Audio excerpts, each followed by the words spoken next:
This is Jerry Barrett talking. Today's date is June 24th, 1986. I'm interviewing Raymond Minella in his office at 165 Broadway, New York City. I want to talk to you about your knowledge about events at Eastern Airlines, particularly connected with the last several years, their labor relations and financial dealings. Why don't you begin wherever it makes sense to you to tell me what you'd like to about that, okay. What you're willing to about that. Jerry, I think that the story really begins when Frank Borman became president of the company, effectively, because that was the beginning of one book and the end of another. Mm-hmm. When Frank became president of Eastern Airlines, the company was in about as bad a shape as you can imagine. It had a very highly leveraged balance sheet, which limited its financial resources. It had one of the oldest fleets, if not the oldest fleet, of all of the major airlines. I mean, they were even flying the shuttle with Electras. And Borman believed that the only way that the company could be competitive in the long run is if they became competitive in terms of their equipment. Got to remember, this was a time when we'd just been through the first fuel crisis. Eastern had very fuel-efficient aircraft. It seemed absolutely essential that the company's fleet be reconfigured with more fuel-efficient aircraft. Additionally, he had the thought that additional operating flexibility could be incurred by having some component of employees' earnings be at risk in order to help produce profits. And that was called the Variable Earnings Plan. Now, VEP, as it came to be called, was very simple. And in the scheme of things that followed, really a very small sacrifice.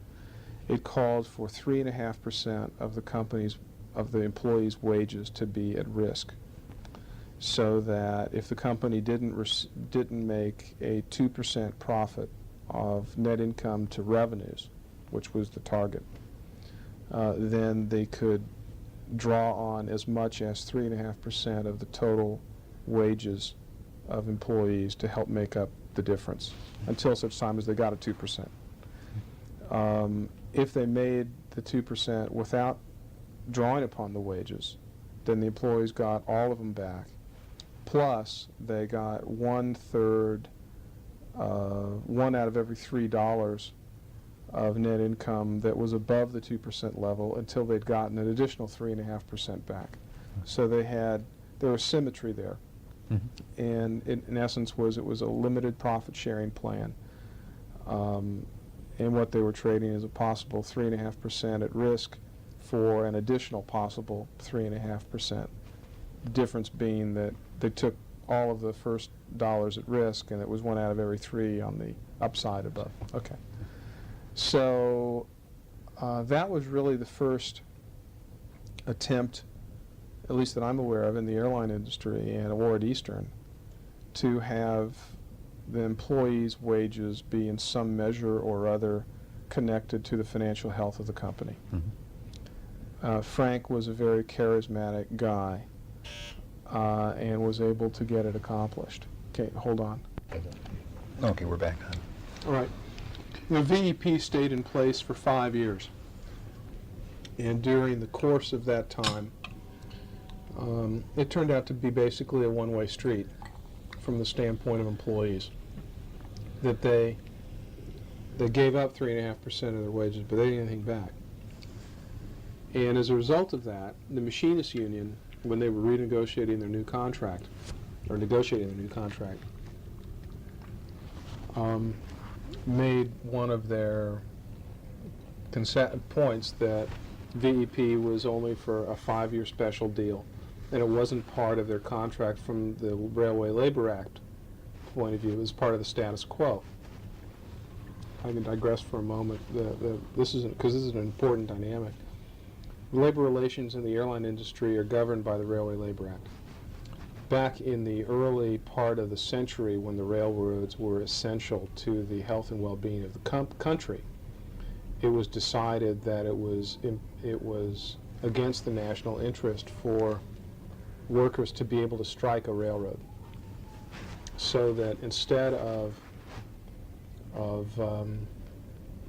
being able to strike, they were forced to stay on the job and negotiate under the terms of the status quo, which was the old contract. And they had to do that for a period of time, and then there were various petitioning procedures to bring in a mediator and to see if the mediator could help, and if the mediator couldn't help, there would be a cooling off period. And what turned out to be the case is that the companies would stretch these out, stretch the negotiations out as long as they could, and so the only way that the employees could get a raise is to agree to a contract. Okay, that dynamic served management well in the early part of the century.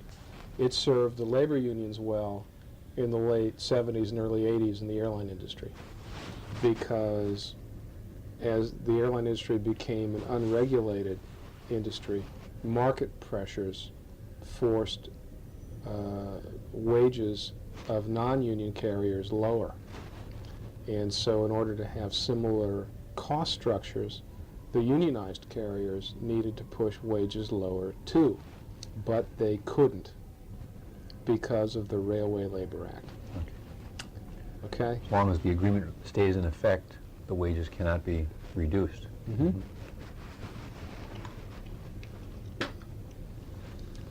So, in the way that the unions would keep from having to take cuts is to refuse to agree. So, the nodal point with respect to VEP was that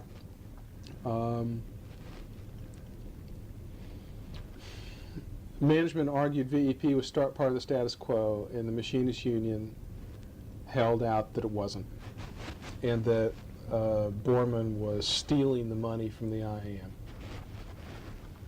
Now, when you consider all that happened subsequently, 3.5% looks like pretty small potatoes. Yes, it does.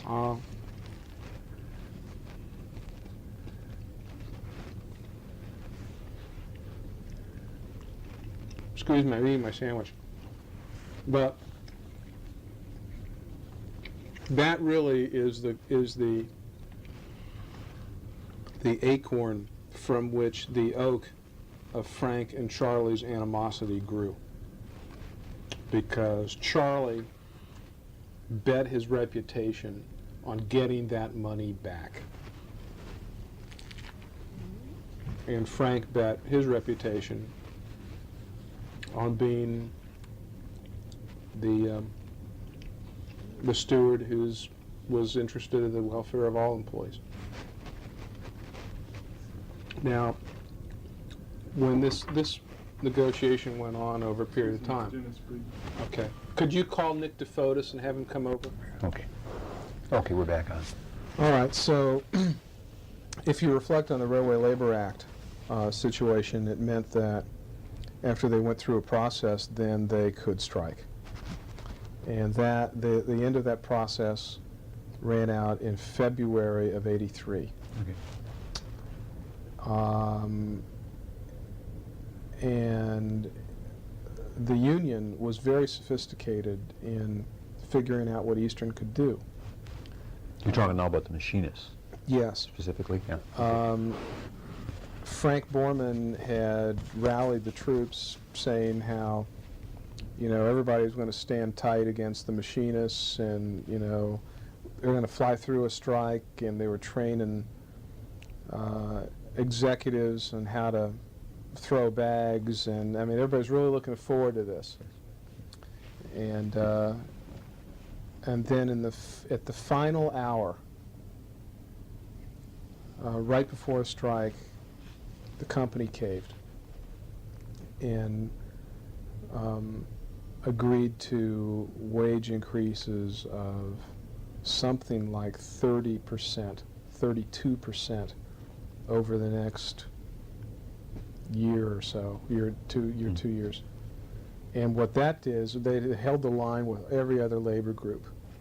And that meant that then they had to, in the minds of management anyway, had to go back and give everybody the same deal they give machinists, which made Eastern, in a twinkling, an uneconomic entity.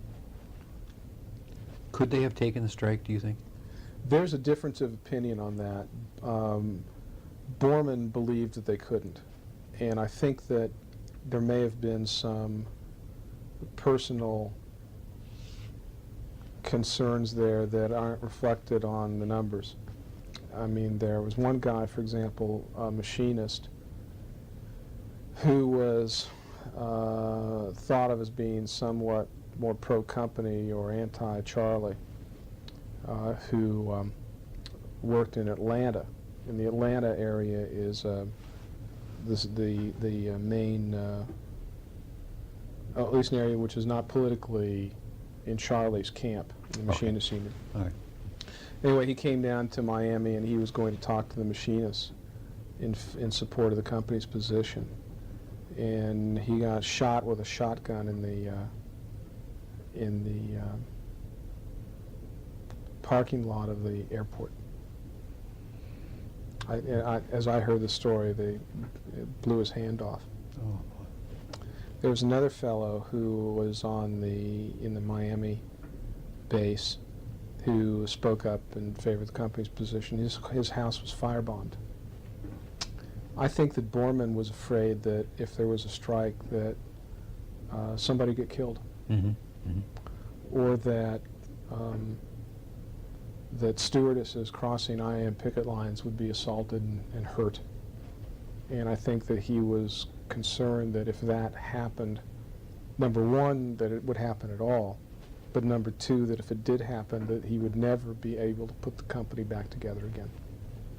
I mean, to talk about the Eastern unions is fallacy, as if they are three different divisions of the same army.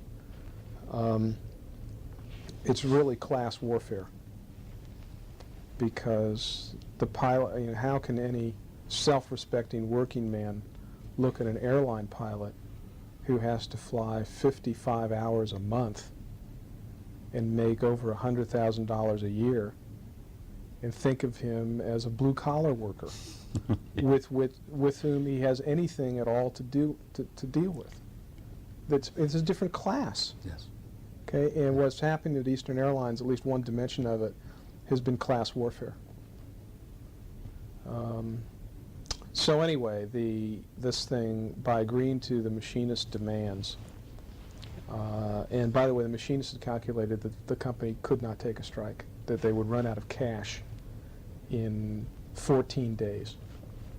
And in the end, Borman said that the company couldn't afford to take a strike. But since he'd been telling everybody that they were going to, it made it seem as if he'd caved in and he'd broken his word. Mm-hmm. And that had serious ramifications going forward, because from that point on, the unions didn't take Frank's threats seriously, because they figured at the last minute he would collapse. Mm-hmm. And that of course has created problems later, because if somebody doesn't believe that you'll really hold the line, there's no incentive for them to make an adjustment until, you know, as the clock is ticking in the 59th minute of the final hour. And then it may be too late. They may miscalculate. Mm-hmm.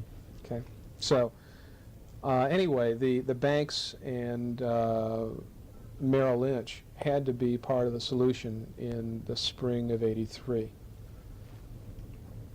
The banks had to agree to reschedule some debt, to relax certain financial covenants. There were some adjustments that the unions were asked to make of a minor nature. Buy some bonds or something on a voluntary basis. Very few did. And we were asked if we would agree to raise money for the company equity money for the company if all of the other steps fell into place. We agreed to do that, including having a projection which would show the company being profitable going forward on the new arrangement. Can you just put a footnote in here as to what Merrill Lynch's relationship is to Eastern, other than what you just said, and also how long have you been personally? How long have you been sort of tracking Eastern?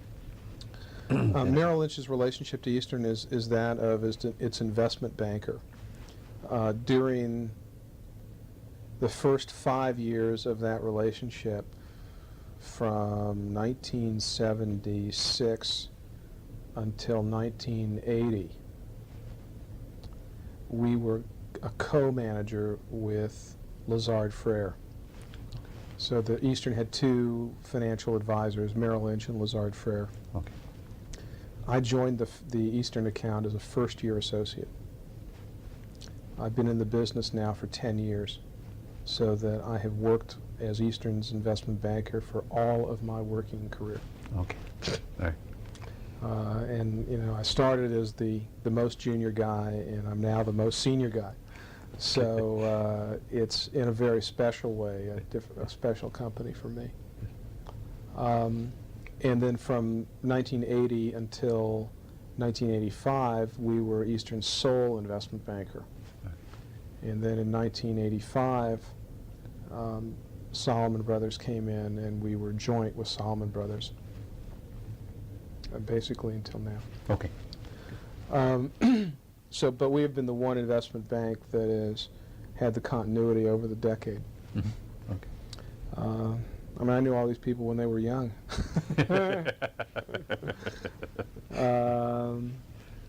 So anyway, we then, so the different steps were taken, and you can go back to the records to find out what those things were, but it was rescheduling debt and fixing covenants and figuring out how to save some money and so on and so on.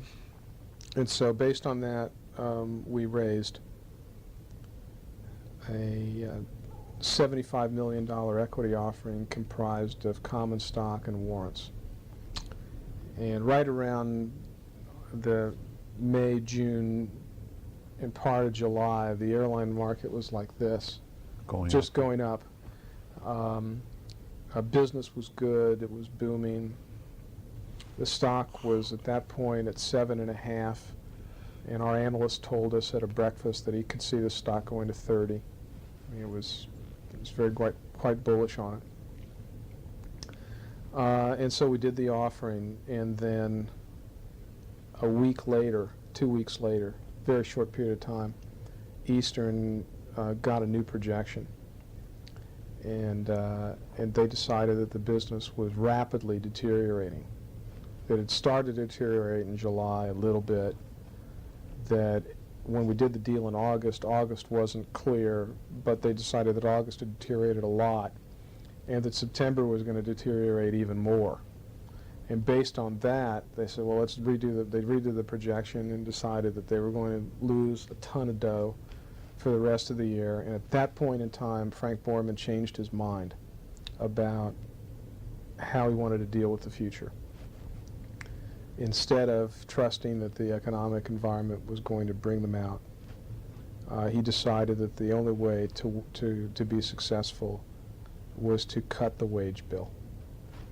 That there was a lot of things they could do, but fundamentally, the fundamental problem was Eastern paid too much for what it got.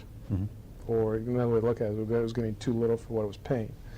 But I mean, the dimensions of that are that after the bankruptcy that Continental went through, Continental was paying $25,000 per employee. That's what Continental's wage bill was. Eastern's wage bill in 1985, or projected for this year, for 86, before any adjustments, was projected to be $50,000 per employee.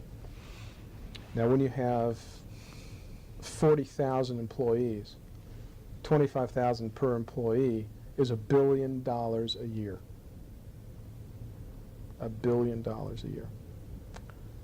So if you think about the company in that context, you understand how important these wars are. Yes. Yes. Because if you could operate Eastern Airlines on Continental's wage rates, you would make it by far the most profitable airline in the world, Mm-hmm. instead of being the most unprofitable airline in the world. Yes. Yes. So anyway, that's when they started fighting, and you've heard a lot from people, I suppose, about the dynamics of that. We thought that, you know, since I've been around Eastern for so long, I gotten to know Charlie Bryan a bit. And he's a very mercurial fellow, but very obstinate. And his negotiating style with Borman had always been to refuse to move, because in the end Frank would always crack. Mm-hmm. From his standpoint, it was an extremely successful strategy. Let's face it. Problem is, it was too successful. Okay. Joe Leonard once told me that no company ever got well by depending on the beneficence of its labor unions. And I think that's one of the smartest things anybody's ever said to me. But what happened here is that Charlie, in the spring, had gotten too much. And endemically, Eastern's management hadn't been able to impose a discipline on the union's demands, and the unions hadn't been able or willing to impose a restraint on their own demands. And Eastern's management always saw it themselves that we can't take a strike because we can't afford it. The unions would figure out what, you know, they figured that there's no way that they could take a strike, so that they'd always get what they wanted in the end. I mean, it was a very unhealthy dynamic. So anyway, they started shouting back and forth at each other in the paper, and of course business went to hell in a handbasket. This took place over a period of a month. Frank was on the cover of Business Week holding his head in that famous cover. And this was less than a month after we'd done a stock offering. It was pretty rough. It was pretty rough. A number of people wondered what it was that we had missed, or whether we had known something that we hadn't acted upon, or whether we held the company's interest too dear. And in fact, it was none of those things. It was that Frank Borman changed his mind about how he wanted to deal with the future, and because of new input in terms of what, you know, was going on in the business. In effect, would it be true to say if in August he had had the chance again to take a strike, he would have taken one then? I mean, has his mentality changed that far in 4 or 5 months? I think that if he could have raised the equity money to fund a strike, that he probably would have done it, if he would have had that ability. But he didn't anymore, because he'd agreed to the contracts. Yes. Okay, and so another way of forcing a strike, the moral equivalent of forcing a strike back in April would have been in September to declare bankruptcy and seek the protection of the courts, which is what Lorenzo did. Okay? So that's when he brought in Bill Ussery. Okay. And Ussery was, I think, very useful in getting people to talk together, or at least getting them to not talk publicly. Because by fighting back and forth publicly, it was absolutely ruining Eastern's business. Because people didn't know whether, you know, they would get good service, or whether the planes would be flying. And so, you know, when business just went straight to hell, and we were trying to find a way to get together to work, it became clear that one of the things that the union was saying was that this lost stuff is all made up. These financial problems are nowhere near as bad as the company's making out. They're just lying to us. Mhm. showing a fair amount of financial naivete. And when I talked to the union about that, we met with them when they were down there. I came back and told the fellow who at that point was my superior that what we really needed to do is we needed to get, the unions had to get an investment banker on their side so that they would have somebody who was working for them that they could trust, who could tell them, these guys aren't just a bunch of cheats and liars, they're telling you the truth. This thing is going right, straight down the toilet. So, sure enough, so we called Borman and we said, Frank, we really think that you ought to get Lazard involved on the union side. Frank said, holy smokes, how can we ever do that? He said, these guys really have a hard-on for you, meaning Merrill Lynch, because we got Lazard tossed out of the Eastern relationship. He said, I'm sure that they would use us to get to you, because you guys are really in up to your ears here. And so Lazard could use us to get to you. So that's a terrible idea. So he said, well, I'll think it over. The next day, Felix Roten called Borman and said, gee, Frank, a lot of troubles here. Is there anything we can do to help? I'm sorry, who is he? Felix Roten is a senior partner at Lazard Frères. Okay. And he had been on the Eastern board and had resigned when we recut the deal between our two investment banking firms. Okay. We wanted, it doesn't matter, that kind of stuff doesn't matter. But anyway, he had known Borman for a long time.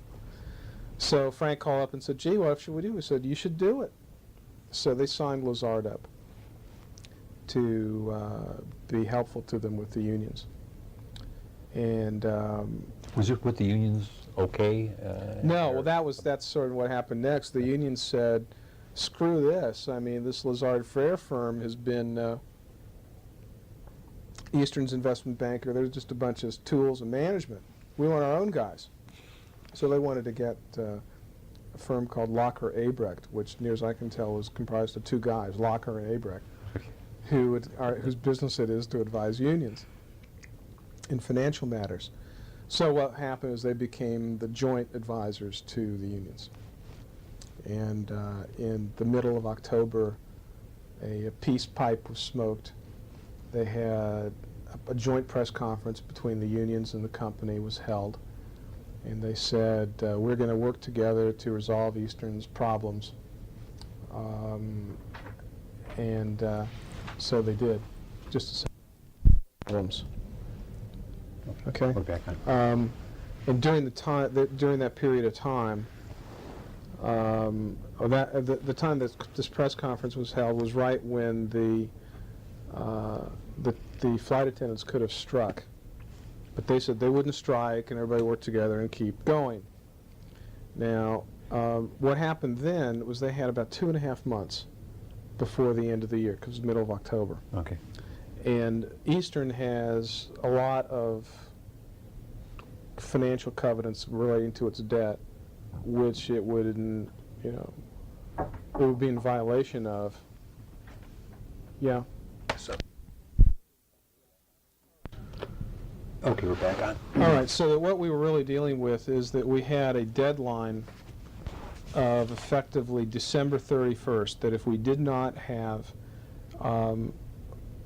covenant waivers from the banks in place, then Eastern would be in default of its principal loan agreements, and that would cause an acceleration of its debt, which would in turn trigger the company going into bankruptcy.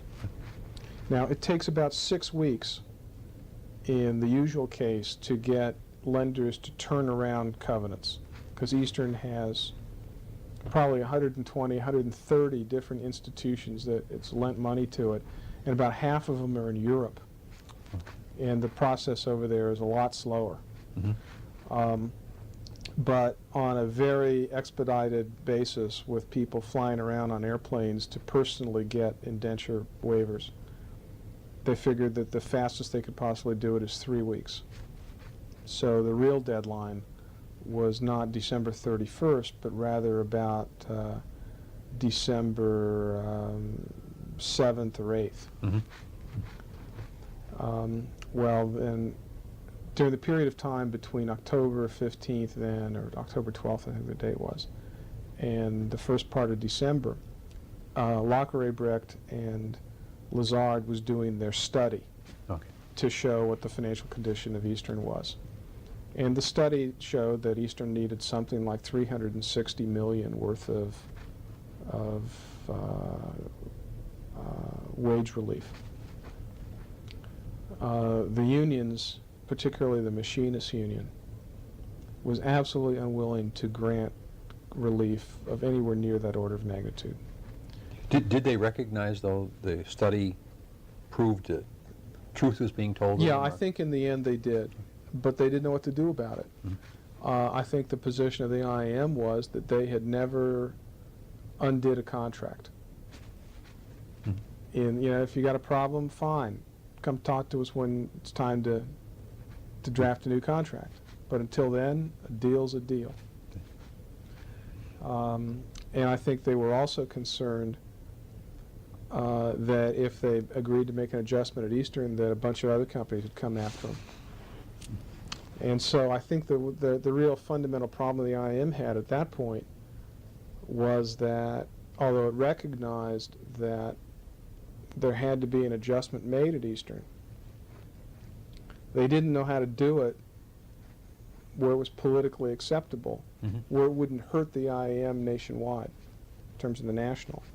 And I think the national was perfectly willing, not eager, but willing to sacrifice the local union for the greater good of the national. Mm-hmm. So that whereas you would normally have had perhaps much more direction from the national union on this local guy, you didn't here. So it really was in control at the local level. I mean, in the control of the local rather than Well, let's the say national there was taking there much. was a creative tension, I think. Okay. But again, they didn't know what to do about it. Mm-hmm. So anyway, at this meeting on October 12th, the IAM asked to speak to us, to Merrill. And so we did after this press conference. And there was myself and 5 or 6 other guys from Merrill Lynch. And one of the things I said to Charlie at that point was, look, we are basically on the same side, because if this company goes bankrupt, there's 2 groups of people that get screwed: the employees and the investors. And you're representing the employees, and we're representing the investors. So, it's in nobody's interest here to have this company go belly up. And I think that turned out to be an important meeting, Mm-hmm. because from that point on, I felt that the IAM, and Charlie in particular, was much more sympathetic to me personally Mm-hmm. than you would have expected. Mm-hmm. And so Brinkerhoff noticed it. And maybe it was because I was the only banker in the room that didn't look like he'd gone to choate. But Brinkerhoff noticed it, who was my superior at that point. And about every couple of weeks he'd call Frank and say, look, we really think that Ray has a special relationship with the IAM, and we'd just love to be helpful if we can. And at that point, Lazard Frere had seen this as the opportunity to move us out.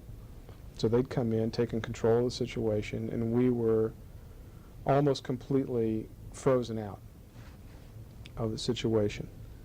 And we felt very powerless to do anything about it. We were occupied on little things like figure out how an ESOP might work, and things that weren't central at all to what was going on. We found it very difficult to get any answers out of the company. And we had a meeting on the Wednesday before Thanksgiving here in New York, where it really seemed, with the chief financial officer, where it really seemed like he wasn't telling us what was really going on. Mm-hmm. And he wasn't. Mm-hmm. And part of it was because he didn't really know. that what I think came subsequently to realize, which I didn't realize at that point, was that the negotiations were taking place with a very small group of people. It wasn't management generally. It was the guys who were negotiating the labor contracts. And the chief financial officer and the treasurer, who we dealt with typically, weren't a part of it day to day. So they didn't really know what was going on day to day. And their refusal to tell us that they just didn't know just drove me nuts. So we called Borman and said, look, we really would like to be useful, and we just feel like we're getting stonewalled. And so he called up several days later, and so on, I guess it was the Friday after Thanksgiving, 2 days later, he called and said, look, we're just not getting anywhere. Maybe, everybody else has had their shot. Why don't you guys come down and see if you can talk to the unions? And so we did. And we waited 2 days to be able to get an audience. And then we met in a big room with, there were 5 representatives of the machinists union, the TWU, the pilots, the non-contract workers, the people from the company, Lazard Frere and Locker Abrecht. And then we came in, and it was like the Paris Peace Conference. The tables were on the sides. Very funny. And what was the announced purpose of the meeting? the announced purpose was that one of the things that the corporation is going to need to survive as an entity is access to the public markets. Merrill Lynch had raised over $1 billion for Eastern Airlines over the previous 6 or 7 years, and would clearly not have been able to acquire the equipment that it had if it hadn't done that, and wouldn't be able to honor its obligations under the equipment purchase obligations that it had going forward. So we needed access to the public market. And so since we're the guys that are the investment bankers who serve as the company's underwriters to go get money from the public, we were there to tell them what the company needed to do in order to have access to the public markets, which in the past have been crucial to the company's survival. And so what we said was the company's labor contracts have got to make sense. The company's got to be able to make money, because companies that don't make money don't have an economic reason to exist. That the market would no longer lend money to, or provide money, make money available to companies that were just going to piss it away out the back door, and that you couldn't borrow money to meet operating losses, to support the lifestyle of the way that the unions have gotten accustomed to living. And I felt it went pretty well, but nobody was particularly interested in listening to us, we didn't think. So I went back to the company's headquarters and sat around the next day. And by this time, the secretaries were kind of surly, because we were kind of underfoot, and the way investment bankers work is we're always on the telephone, so we're tying up somebody's phone, and the secretaries just don't understand that that's just the way we live. That's what our job is. So it got to be pretty surly. So I said, look, I'm not doing any good just sitting around here staring at the walls. If something happens, give me a call. And so I got on a plane at 2 o'clock, got to on this Wednesday, and the Wednesday after Thanksgiving, arrived at JFK. I called my office. Kathy said, Frank Borman just called. You got to call him right away. So she patched me through. And Borman said, and I quote, "Get your ass back down here. I think we're going to get something from the unions." I said, "Okay, Frank." He said, "Okay, bye." Jeez. So I'd had a dinner and a meeting scheduled for the next morning. I had the dinner, went on until about midnight, and I scheduled the meeting from 10 o'clock. I rescheduled it for 7 in the guy's apartment that I was supposed to meet with. Had a cab wait for me downstairs and took me to the airport. I just barely made the 9:30 plane. I got back to Miami. And at this point, nothing was happening now. And so I said, look, noticing what had happened before, I said, just give me Just give me a call. I'll just wait in my hotel room. And I waited Thursday, Friday, Saturday, and Sunday. And no call came. The chief financial officer, Wayne Yeoman, came over on Sunday to have a glass of iced tea with me and just say hi, you know. And but those 4 days were 4 of the worst days of my entire life, because you know, I felt personally responsible for this $75 million common stock offering that we'd just sold. I had personally had a hand in the placement of all, you know, $1.2 billion, I think it was, worth of securities that we'd sold for Eastern Airlines. I thought that what I was going to do with my life was going to be better than selling a bunch of worthless securities to people. Okay? And I wasn't very popular back here in New York for having been one of the guys that was on the scene. You know, we'd been frozen out down there, and it was pretty bad. But at 1 o'clock in the morning on Monday morning, the phone rang, and it was Borman. And he said, in words reminiscent of what he'd said the previous Thursday, "Get your ass over here, they want to talk to you." And then he hung up. I said, "Okay," and he hung up. He didn't even say goodbye. So I put on my suit, and I came back over to the headquarters, and then waited another 2 hours before I was allowed in to meet with the unions. And there was Brian Freeman in all his glory, you know, playing the part of the mean little kid. And what he really wanted to do was just try to trap me into saying something stupid. Whether or not he managed to do it or not, I suppose, you know, other people can differ. I tried not to say anything stupid, but it was clear that they weren't really interested in negotiating. But what was amazing to me is that they seemed to believe that Lawrence Rockefeller and the banks were going to bail him out. In fact, Freeman at one point said, "The Rockefellers will never let this company go bankrupt." The fact is that Lawrence Rockefeller had sold his shares 2 years before, and that the banks were looking, in my judgment, were looking at the company as a problem. And the bank's exposure at Eastern Airlines was very small. Their debt was secured by aircraft, the value of which was 6 or 7 times greater than their debt. So they also had debt out to all the other airlines. And if Eastern sat on the ground for a while, it would be a tremendous object lesson to the rest of labor in the airline industry, number one. Number two, it would put 10% of the aircraft on the ground, which would make all of a sudden a sloppy market become very tight, which would have a favorable impact on everybody else's profitability.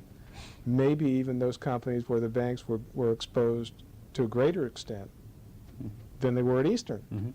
So if you can make a problem loan a lot better and take a problem loan where you have no real downside exposure in the end, you know, it would make perfect sense for the banks to say, we will not throw you into the fiery furnace, but we will happily allow you to jump there yourself. Would these be some of the kinds of things you would say Yeah. in a meeting with the union? Oh, you betcha. Okay. Yeah, I think you may, and that's just the way I communicate with people. Okay. Okay. But it was important, I think. And Was it only the machinists you were talking to at that point? at that point, it was only the machinists. Right.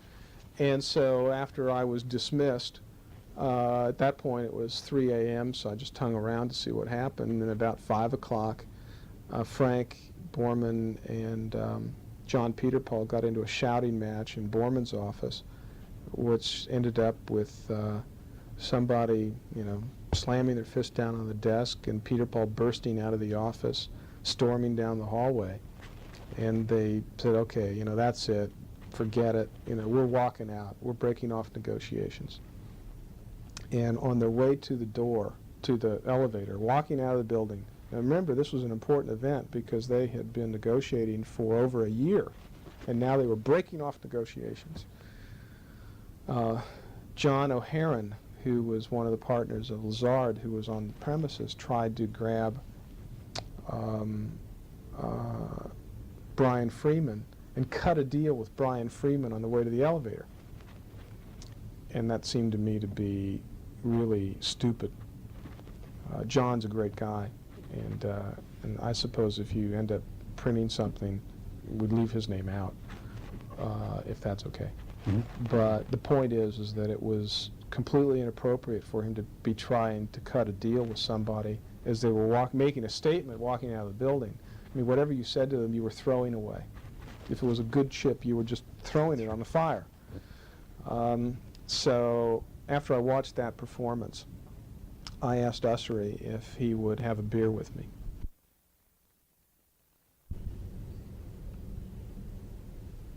Okay, we're back on. You were just saying you asked Bill Yeah. Ussery to have a drink with you? And so, a beer, actually. And so at 6:30 we had a beer. I said, Bill, there's just a couple things I want to tell you. You can use them or forget them, whatever you want, but it's just this.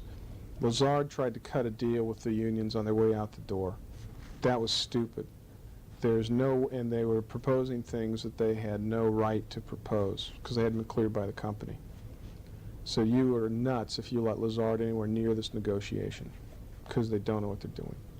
Number two, the unions think that the banks are going to bail them out, and they're looking for any avenue of escape they can find because they really do believe there's a problem. Okay, we're back on. And I said to Bill that he and I could talk to, we were blue in the face, that the banks were not going to bail out this company. But all the unions would do is say, we don't believe you, we have a different point of view. So I said, as a result of that, we've got to get somebody from the banks down here. And my choice would be Fred Bradley, who will be in a position to speak for the banks, the commercial banks, and say, we won't do that. Said they can say, we don't believe you, but telling somebody that they don't believe what they say they're going to do is a harder thing to do than to say we have a different opinion about what someone else will do. So Ussery finished his Heineken and said, thanked me for my comments. And I said, one last thing I said was, Bill, I really do believe in my heart of hearts that that I can talk to these guys if you give me the chance. And at that point, things looked pretty bad. An hour later, Fred Bradley from Citibank called Ussery, and he was in Memphis, Tennessee, and he was visiting his daughter at the University of the South, and he was about to get on an airplane to go back to New York, and he just called Ussery to see how things were going. And Ussery said, "Come to Miami instead." So he got an airplane. Instead of going to New York, he went to Miami. And at 11 o'clock, Ussery and I met for our usual breakfast. He had a beefeater martini and a cheeseburger, which is, I've always characterized since as a Bill Ussery breakfast. And he said, you know, I've been thinking about what you said. He said, the executive committee, the board, had a telephonic meeting this morning, and they were directed by their lawyers that they had to file an 8K with the SEC, which would disclose that they were that the IM had walked out, and as a result, the discussions were, broken off. Therefore, it was likely that the company would be in default of its principal loan agreements by the end of the month. The concern that I had at that point was that would lead some of the banks who were very dissonant here to seek to file a Chapter 10 proceeding against the company, which is an involuntary liquidation, to prevent the waste of corporate assets. and that therefore it would force the company then to file a Chapter 11, which is a a voluntary bankruptcy in order to not lose control of the situation. And Ussery agreed that that was a problem. And so he said, so I've decided that what we ought to do, if you're willing, is to get you and me and Fred Bradley to go over to the IM Union Hall and see what we can do. And so, but first we had to get Frank Borman to agree to not file the 8K. So we went over that morning, about noon or 1 o'clock, and talked to Frank and got him to agree to give us 24 hours. Bradley arrived about 2 o'clock, and at 4 o'clock we went over to the IM Union Hall. So the three of us walk in, and there's John Peter Paul and Charlie Bryan and Randy Barber and Russ McGarry and Brian Freeman. And so Ussery said, well, thank you for meeting with us. We're here to see what we can do. Ray Minella, who's the company's investment banker, and Bill Ussery, and Fred Bradley, who's the company's chief commercial banker. And he always referred to him as Mr. Bradley throughout the whole evening. Never referred to him as Fred, never referred to him as Fred Bradley. It was always Mr. Bradley. I asked Ussery about that later, and he said the reason that he did it was that that would give more importance and feeling of Mr. Bradley, of respect. Okay. So I mean it was clever, I thought. Anyway, so he said Mr. Bradley can't, of course, negotiate, because the banks can't be in a position of negotiating with the unions, because then that would make them liable to equitable subordination in a bankruptcy. Do you know what that's all about? Yes, I do. Okay. Yeah. So, he was just there to say what the banks would be prepared to accept. And so he turned it over to me. Ray? I said, thanks a lot, Bill. Said, of course, everybody knows that we're going to have to issue securities here. And Frank Borman has already, put that on the table. And that's fine. But the problem is that any time company issues securities, it has to have an opinion from its investment banker that the issuance of such securities are fair to the company shareholders from a financial point of view.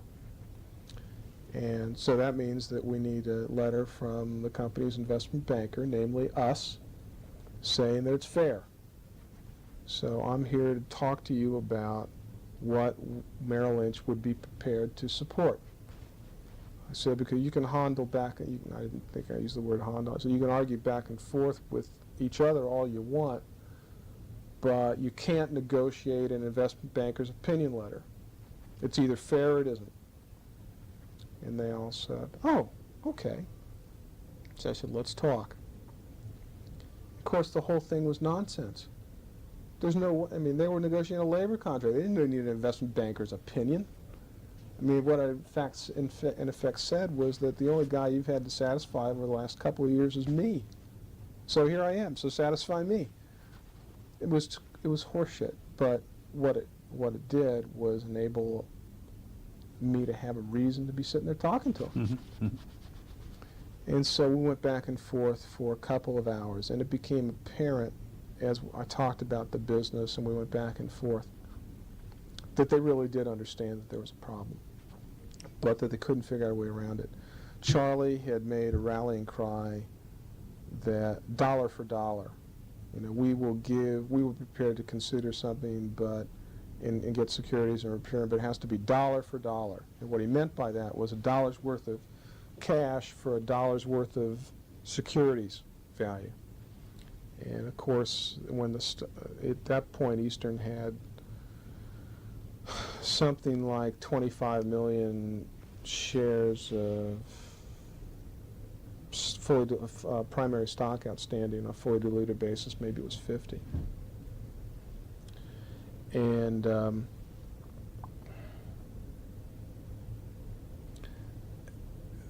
and we needed 360 million of concessions, there wasn't enough stock to issue for 360 million of concessions.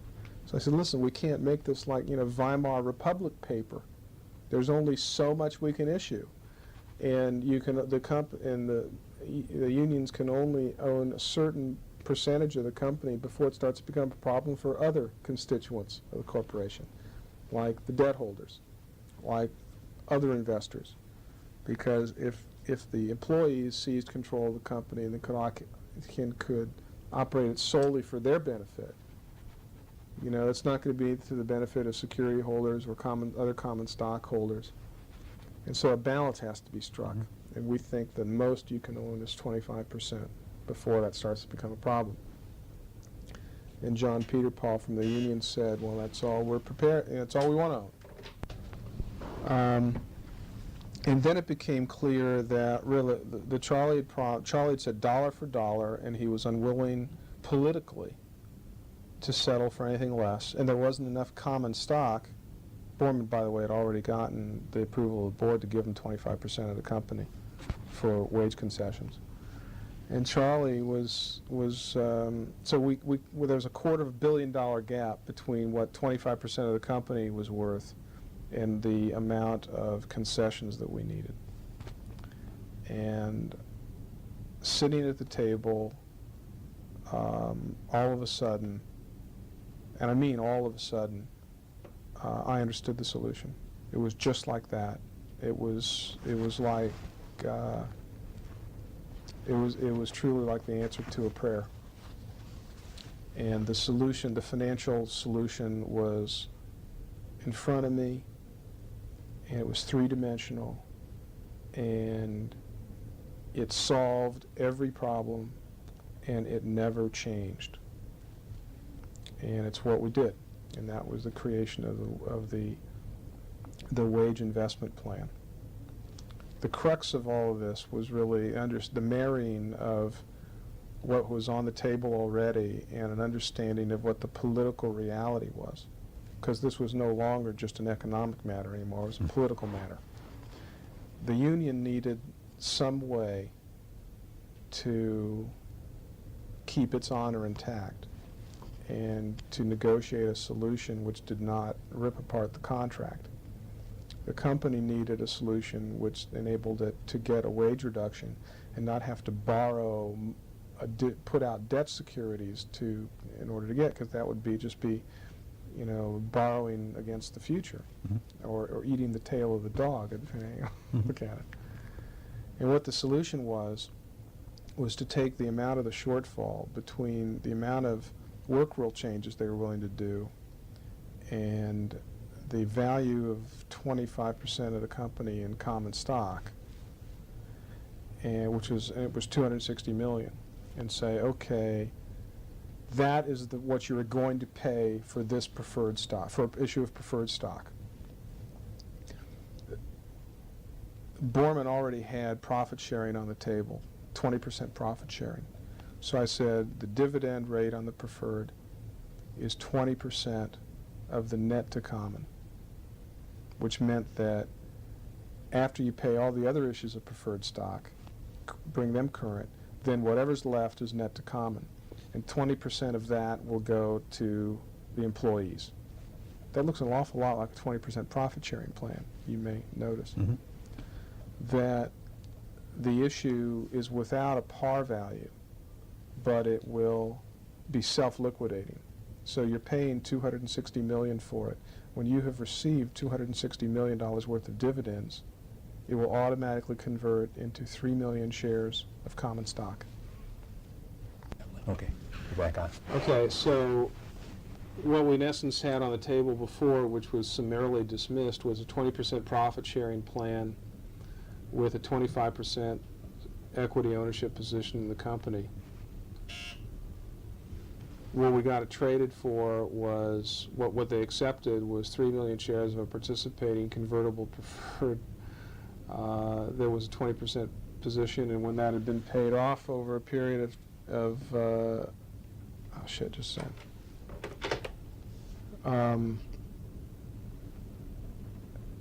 So what we effectively did is took everything that was on the table, and I drew a security around it. And it gave Charlie the ability to argue that it was a dollar for dollar. Okay, and it wasn't a dollar's worth of value. It was a pretend dollar, but it was a dollar. Mm-hmm. That you put a dollar in, you're going to get a dollar back. I just can't tell you when. Okay. Okay, and that was the key that unlocked the door.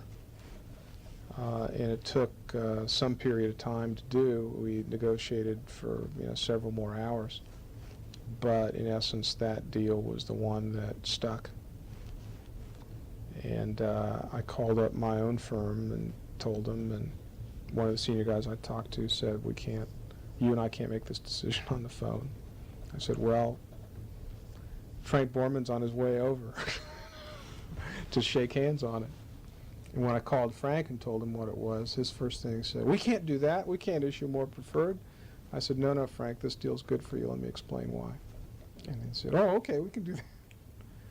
Oh, Heron, or the fellow from Lazard, tried to get into the negotiation at one point, and Usry wouldn't let him in. So he demanded that, Usry be pulled out of the meeting, demanded to be let into the negotiation. Usry told him to go fuck himself, and he hung up. I mean, it was bizarre. And then we got, through the rest of the week. I guess we shook hands about 3 in the morning. You told me something, I think, before we got on the record. When Frank Borman arrived, is that when he said, this is the first deal we got negotiated without any, So how come, he said, how come we've been negotiating for a year and a half, and the first time we can agree on anything, no one from Eastern Airlines was in the room? Interesting. That's right. Yeah. No one had an answer to that question. So then I got on the phone with my firm the next morning and explained how the deal would work. And of course, they all wanted a 3-year deal, and they wanted to change this or to change that. And the whole point was that, what this was a hippopotamus, and we're hanging a sign on it saying this is a giraffe. Okay? The whole point behind the politics was that the IAM wasn't opening their contract. They were agreeing to a wage investment plan, investing their wages. And our whole point was that really was a wage reduction, but that it was done within the context of not opening up the wage agreement. Right. Okay. And so, but having had the IAM agree to it, then I had to go talk to the pilots and explain it to them, and then talk to the flight attendants and explain it to them. Did you have as good a rapport with those two groups? No, but those two groups were, at that point in time, more reasonable. Mm-hmm. And their contracts weren't open at the time, were they? Trying to think. You probably know that for sure. I'm not. Okay. I'm not sure. Okay, let it go. But as part of this whole arrangement, for the financial aspect of it, the union got a lot of the non-financial aspects that they wanted, having to do with board representation. Charlie wanted to be on the board for a long time, and access to the company's books and on things, stuff like that. So that it really laid the basis for a real participatory management culture. And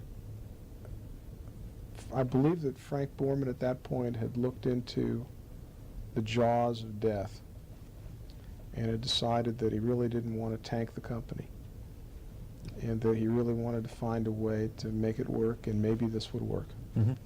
And so he really, from my perspective, entered into it with an open mind. Yes, right. Oh, I'm sorry. I thought you called me. No, Oh, who was on the phone? Somebody was Joe on the phone? Reamer. Okay. Mr. Wallace called. We were talking to Barry Freeberg.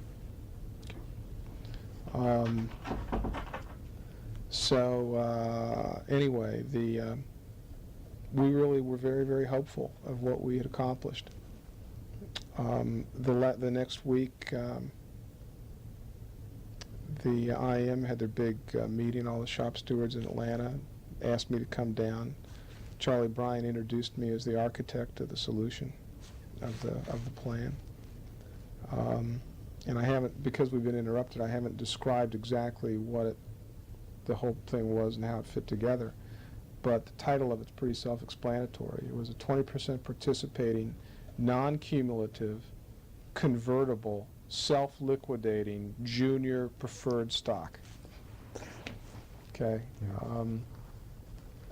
And it was lucky, in my judgment, that one of the things I do for a living is I invent securities. Securities are a way of problem-solving financial problems. Okay, bridging the gap between an investor who needs to put money to work and a company that needs money to put to work. Mm-hmm. And the security is the bridge between those two. That's really what we did that night, Mm-hmm. is invented a financial solution to a financial problem, but did it in a way that dealt with the political reality, which Mhm. existed on a completely separate plane. So that's where we were in December of '83, and we all were very, very hopeful that it would work, but it didn't. Okay. I'm leaving with you.